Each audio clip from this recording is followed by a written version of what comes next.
Hi, and welcome back to Breaking and Adventuring. So, I'm Sergeant Adam Sherman, and this is a live look inside the world of the Adams County Sheriff's Office. And, we're just going to go through and look at everything we possibly can. And so, for today's show, I've got Senior Deputy Brian Phillips, who is one of our traffic extraordinaires. So, we're going to dive deep into the world of traffic enforcement. So, first and foremost, tell us a little bit about yourself, career, things you've done, and Well, things like that. thanks, Adam, for having me here. I've been a member of the Sheriff's Office since November of 2003, so I'm working on 21 years. And majority of my time with the Sheriff's Office has been with the traffic safety team. I started out, did some time in the jail, then I went to patrol in 2005. Did a couple years as a patrol deputy, working the districts and taking radio calls for service, and then I moved to the traffic team in the latter part of 2007. In the time that I've been in the traffic unit, I've been a DUI enforcement specialist, a traffic enforcement specialist. First several years that I was in the traffic unit, at least half of my year rotated back and forth between day shift and a graveyard shift of some semblance where I was a DUI car. Right. Doing investigations for motorists driving under the influence or impaired by drugs and or alcohol. I've been certified as a motor officer since 2009. I'm a motor instructor. I certified as a drug recognition expert or DRE in 2014. Certified as an instructor for DREs in 2019. I've served as a lead instructor for the state of Colorado, certifying new DREs, and I've also served as a course manager as part of the leadership team for the state of Colorado and bringing up and training new DREs as well. Recently ran the last DRE school in January and put 15 new DREs out in service. And DRE, so what's that specialized in? So DRE, drug recognition expert, is somebody that when an officer is dealing with somebody, whether it's a result of a traffic stop or a result of a crash, officers that are on scene in contact with the driver have reason to believe that the driver may be impaired or under the influence of any impairing substance, drugs specifically. Drugs are any substance that when taken into the human body can impair the ability of the person to operate a vehicle safely. A DRE can be called in those circumstances if the officers aren't able or need to build a stronger case to call a DRE to do a systematic standardized drug influence evaluation. It's a 12-step systematic process looking at kind of a preliminary examination where we figure out what the officer saw, what a preliminary or evidential breath alcohol concentration is, and whether the officers on scene, what they observed is consistent with that BAC. If it's not consistent, then the likelihood that we might be looking at drug impairment, which includes alcohol. Yeah. Whether it's consistent, and if it's not consistent, then we need to look at figuring out what that impairment is. And the DRE or the evaluating DRE's obligation is first to determine if independently of what was observed on the roadside, if impairment is present, number one. Number two, if it is present, whether it's likely the result of a drug or drugs or a medical condition, and if it's likely the result of a drug or drugs, what category or categories of drugs is causing that impairment. So it gives us the ability to look at whether or not a person is under the influence of central nervous system depressant, a central nervous system stimulant, hallucinogens, narcotic analgesics, inhalants, dissociative anesthetics, and or cannabis, or any combination thereof. And to include even prescription pills, even it might be prescribed to me, but if I'm taking too many because essentially you're not looking for a gotcha, you're looking to make sure somebody can operate a motor vehicle Right. safely. Right. And if they're safe, cool. We'll document and if they're not safe because of medical reason, then obviously we're not going to return them to being behind the wheel of the car, but we were going to look at getting that medical care and taking care of priority life if there's a medical condition. And if it is likely the result of a drug or drugs, then we're going to do a thorough investigation and figure out what we have to do. Awesome. Well, for anybody that wants to meet Brian, he's usually either here at work or he can go to any place around the state or country and attend one of his classes because he's a valued instructor, and he's all over the place. So, and this just hit me. Just curious.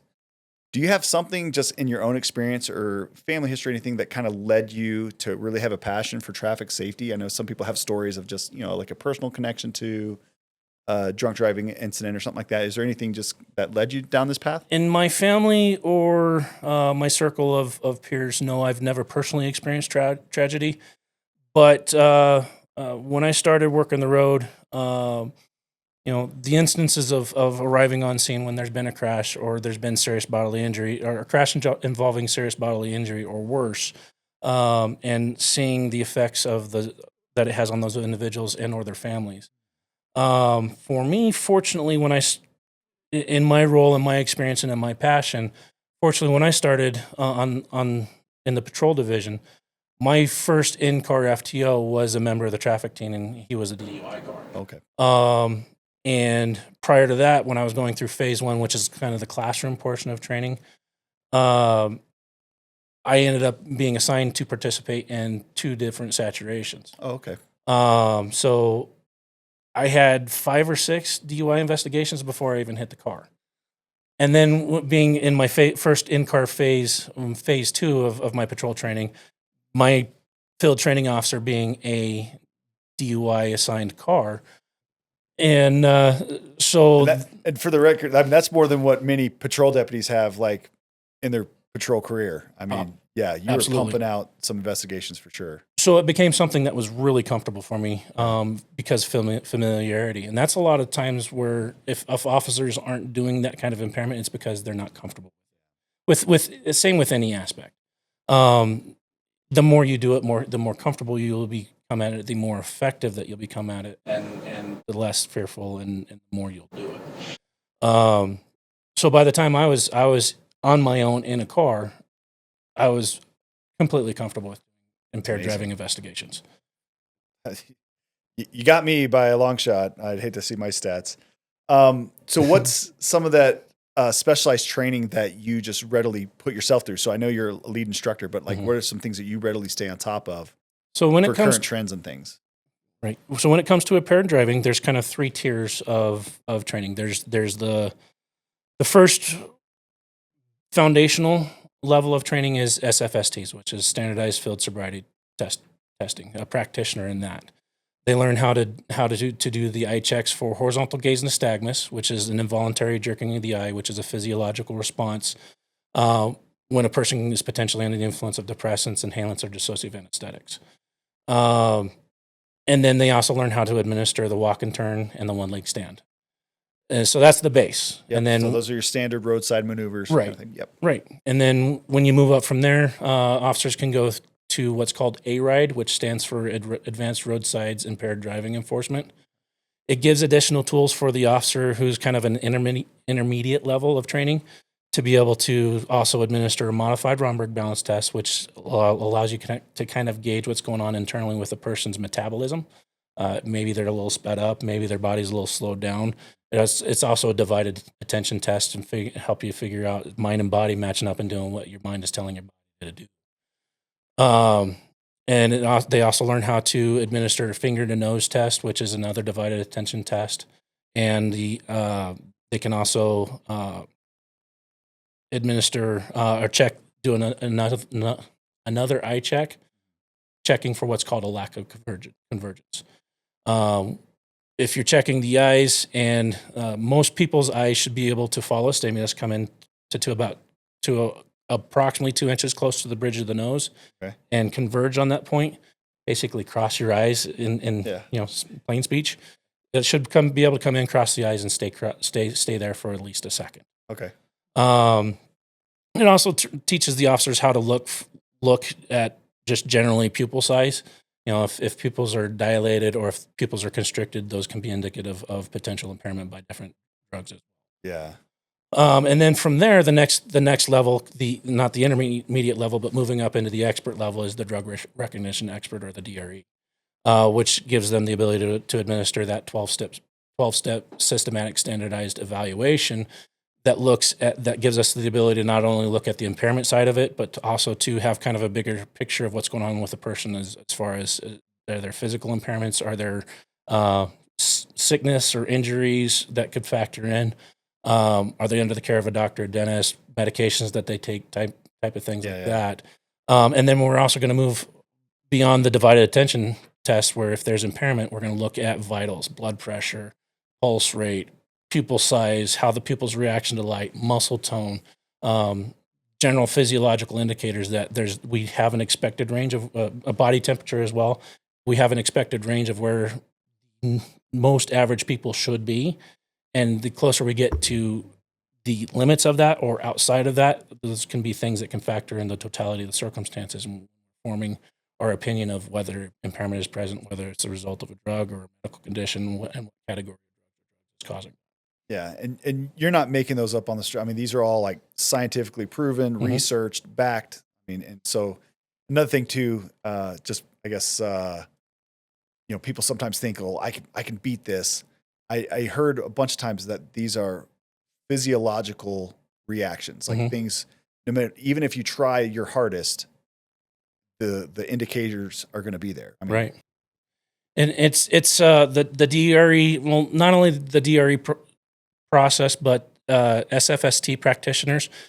The development started in the 70s. A gentleman by the name of Richard Dick Studdard, who worked for LAPD. He was frustrated with the fact that when they're seeing this impairment, he actually had a personal loss. Okay.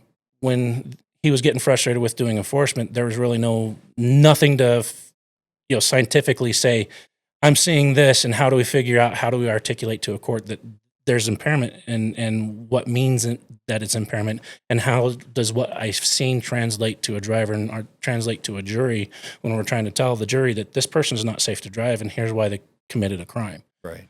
So they developed the process by talking to doctors, talking to professionals, scientists, and really kind of getting deep, getting their hands dirty and figuring out what do the doctors look at? What are the professionals that are in this industry look at?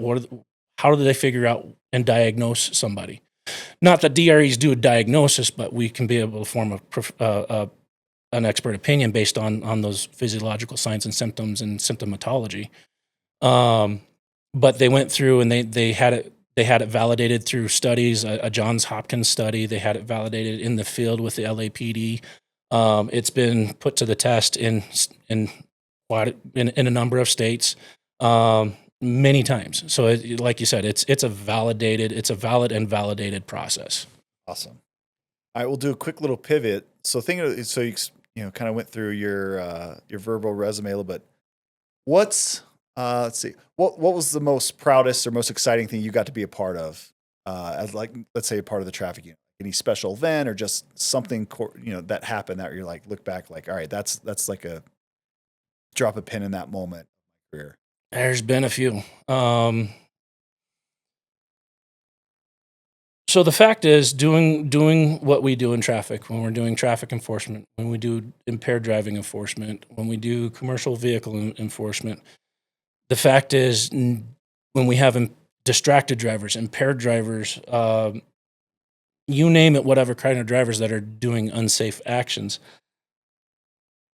broad, big scope of things, I don't know how many lives we've saved, but I know we've saved many. And I know that continuing forward, we're going to continue saving more. I've firsthand seen the drivers that are not able to stand or function or even communicate on their own because of their impairment.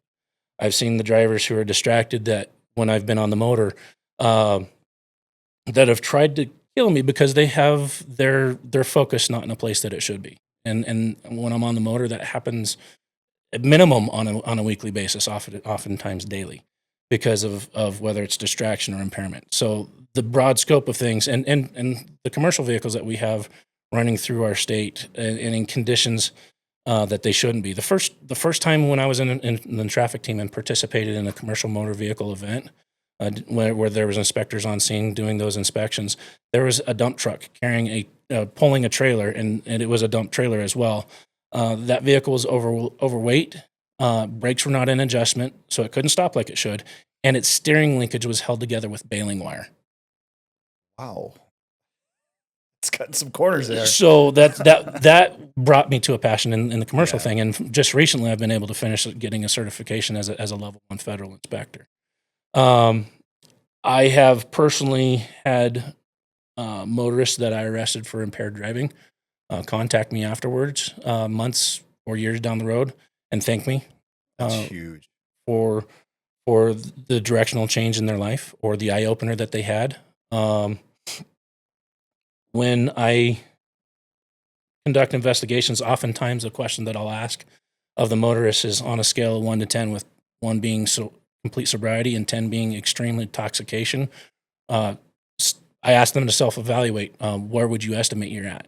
And the number of times that they'll admit just an extreme level of putting out on the low end from a 2 or 3, but admitting some impairment on and some motorists telling you that they shot for an 11 when they were using what substance that they used, and then when you were stopped, what were you at? Oh, I was at an 8, 9, 10.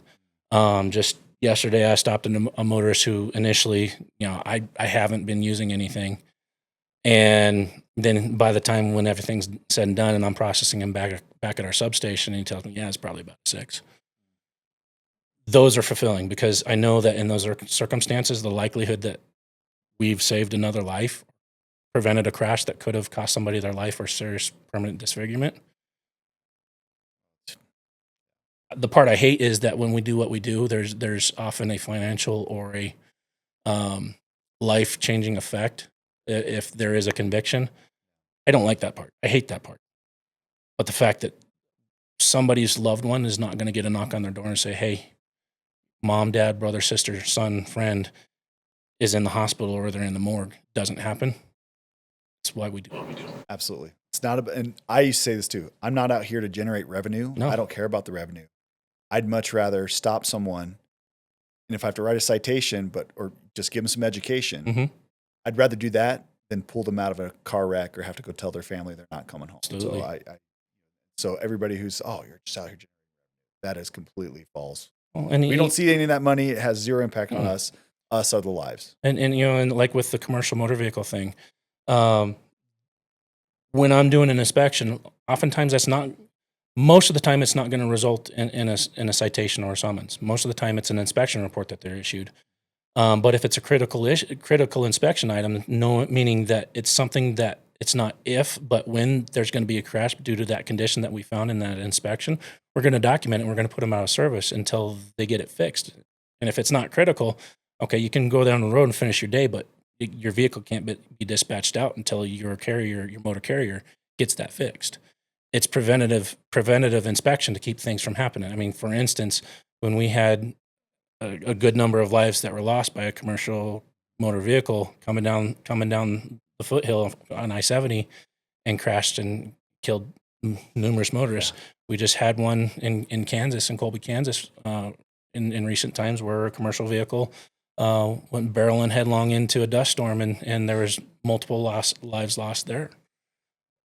That's why we do what we do. Yeah, and you hit on an important piece, because those of you that aren't familiar with our area, like Adams County has I-25 going right through the heart of it, has I-70 through various sections, I-76, and those are just and Highway 36, which are your major freeways, but then we also have our highways 287, Federal Boulevard. Adams County is a major international hub, north and south, east and west.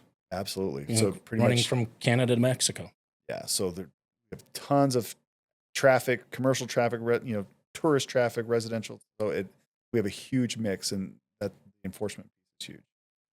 So when you generically contact somebody, what are some common excuses you get? I guess now in our current modern times, of just like, I was distracted, or I'm late, or what are just some common things you hear? I have to go to the bathroom. I gotta go pick up my kid and take him to this. I got a doctor's appointment. Those are kind of at the top of it. Okay. Oh, never mind. Go ahead. Keep doing whatever you're doing. Yeah. What's the funniest excuse you've ever been told, or you were ever given? I'll have to think about that one. All right. Well, feel free to jump in when it hits you, but yeah, because I can't imagine. And it's funny. Just real quick. I did a DUI, and one guy kind of halfway went up on the sidewalk, then back down. I was like, okay, that's a clue.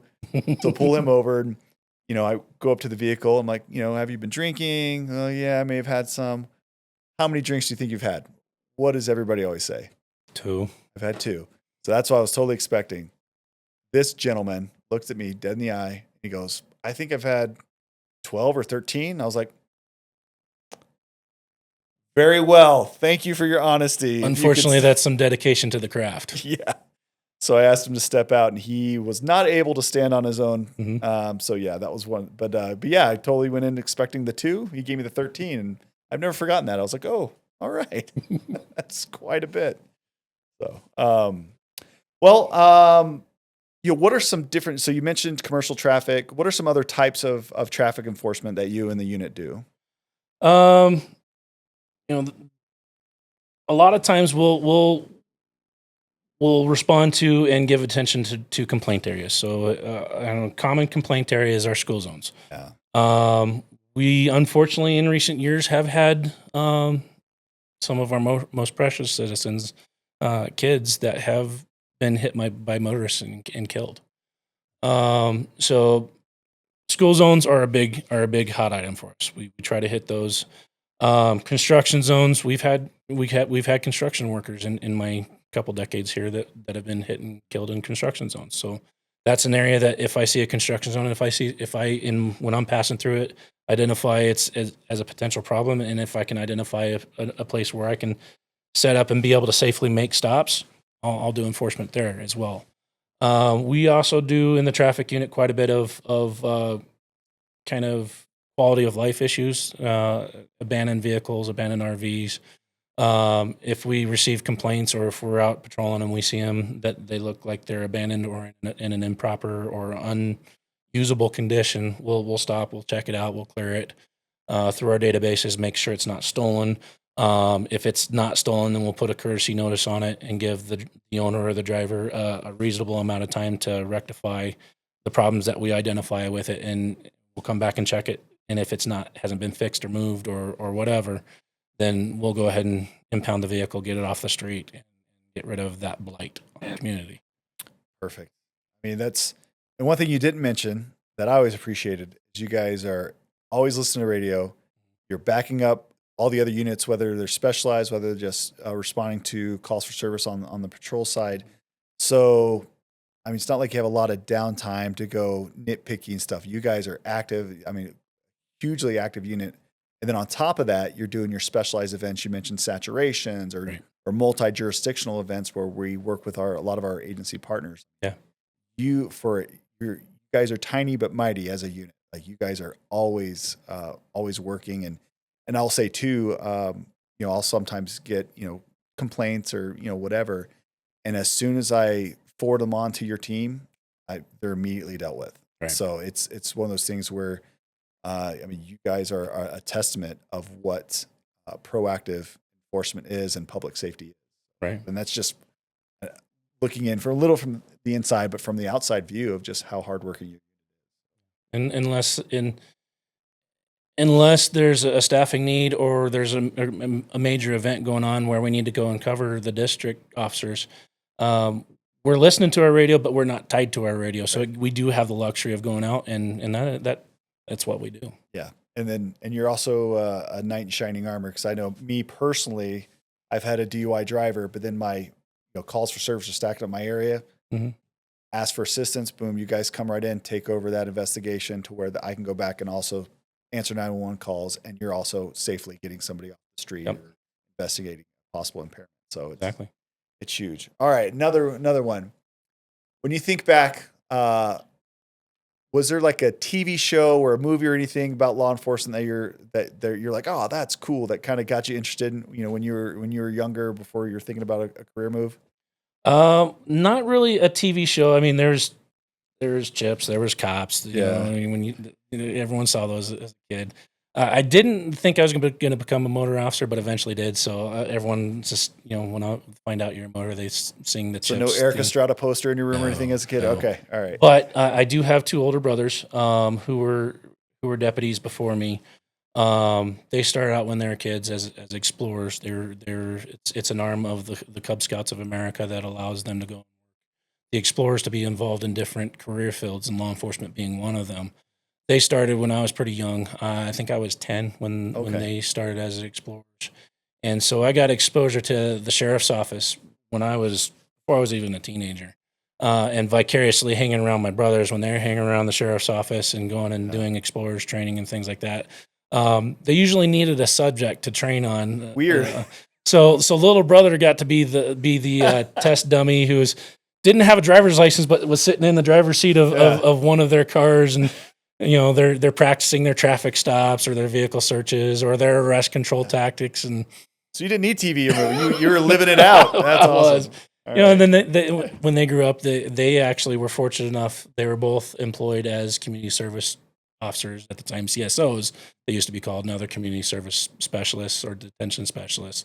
They were both working as detention specialists when they went through their academy, and they got to go through their academy together. Oh, that's cool. And they were sworn in side by side by the then sheriff. And a few years later, I came along behind him, and I went through. I went through a couple years of college. I got out, worked for a network installations company installing phone data, fiber optics, and was on the road a good majority of the time for a couple years, and it just wasn't what was fulfilling to me. So I kind of did a little bit of soul searching, decided I wanted to take a turn towards law enforcement, and I went and I worked as a dispatcher for 2 years. After about a year, I decided to go into an academy. I worked my way through a part-time academy that took 10 months to get through a part-time academy.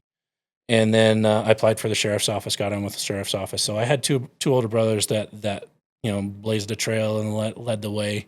Some things I learned that's the great way to do it. Sometimes I learned that didn't work so well. I'm not going to do that because I watched what they went through, and that was frustrating to watch them go through. But I had a great example in my two older brothers, and it's kind of cool because you never will have the ability to have a better cover officer than your blood brother.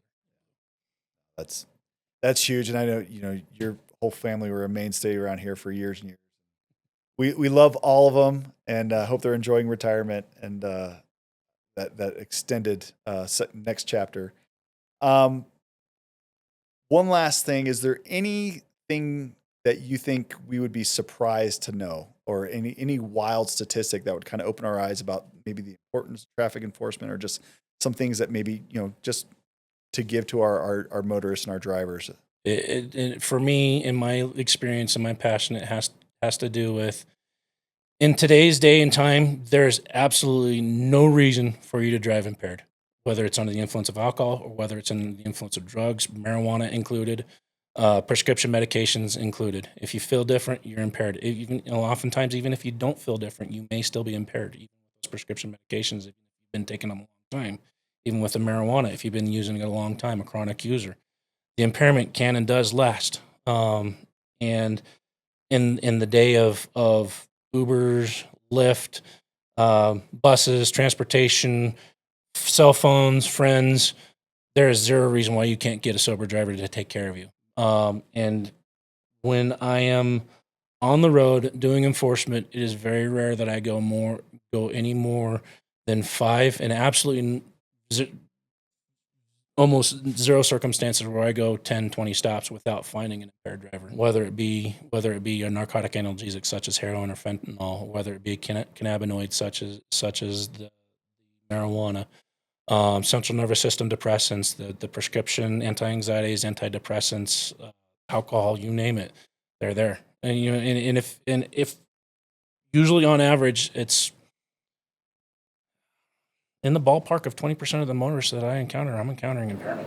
That's a scary thought. Then you add on maybe not chemical impairment, but people on their phones messing with their navigation. And I guess, and we have a lot of, I in my household have teen drivers. What would you say? Is there kind of something to equate, like distracted driving is equal to what, I don't know, type of level of impaired driving? It's in your sad, professional opinion. It's sad but true but there's times when I'm driving around with family or friends and I'm watching what I see on the road. It's a tongue in cheek, but it's a sad way. But we start debating: are they drunk, stoned, or distracted? Because it's going to be one of the three, and they look the same. and driving like that costs people lives. Absolutely. And the one of the last DUI stops I made before I moved assignments, but literally I'm driving down the road and the car's driving right at me head first. And so it's we're like, luckily I had the lights and sirens to put on to stop them, but our standard residents and community members, they don't have that luxury. Right. So you have people, whether distracted or impaired, who are just a public safety nightmare. Mm-hmm. So thankful that you and out there and all of our traffic officers and deputies out there at our agencies, you guys do. Yeah. Well, Brian, thank you so much for being here, educating our listeners and our viewers. And if anybody has any follow-up questions, feel free, and we'll put it on the screen here too, but we have a little inbox. So if you just email communityconnections@adcogov.org, we can maybe even talk about your topic or question here on the next podcast.